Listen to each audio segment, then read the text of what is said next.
Good morning. I'm Andy Myers at Weiss Research. I'm Jen Amos, and this is your morning market alert for Thursday, September 29th.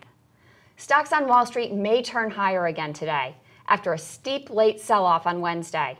Those losses were driven by concerns that European leaders still have not reached a consensus on how to handle the sovereign debt crisis. And a vote by German lawmakers seems to be doing little to ease those fears. The lower house of Parliament approved an increase in the size and flexibility of the Eurozone Rescue Fund, giving it the power to buy sovereign bonds and provide credit lines to struggling governments. 523 members of the Bundestag voted in favor of the enhanced powers, while just 85 voted against it. But analysts are curious to see how many members of Angela Merkel's ruling coalition opposed the plan. A significant rebellion from inside the coalition would make her position weaker and possibly lead to a national election. More than half of the Eurozone's 17 members have now approved the plan, and it appears headed for passage. Despite the wide margin in the German vote, European investors still seem unconvinced about the prospects for putting an end to the sovereign debt crisis.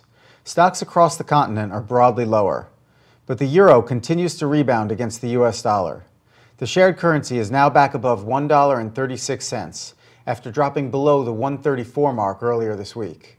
Meanwhile, U.S. Treasury prices are holding steady, with the yield on the benchmark 10-year note remaining below 2%.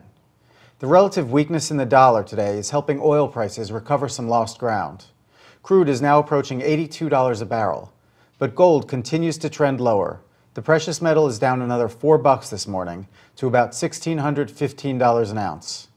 The asset markets may move off those levels as we get closer to the market open.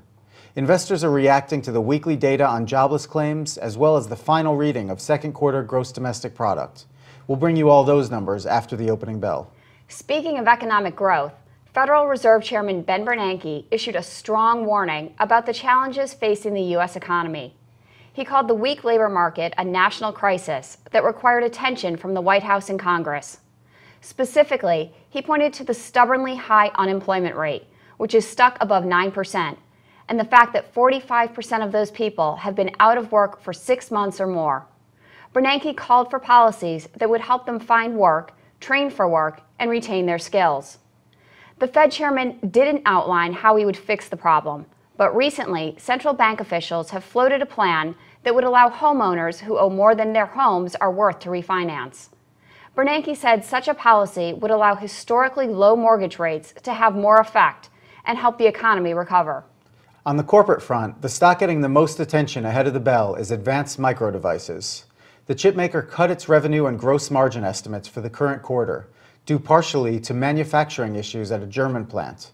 AMD has posted strong results in recent quarters, but some analysts fear that the company will take a hit as a growing preference for tablet computers cuts into PC demand.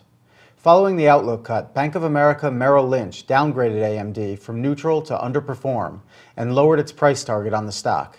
AMD shares are tumbling more than 10% on the news. We may also see some losses in two insurers after they released their estimated losses from Hurricane Irene.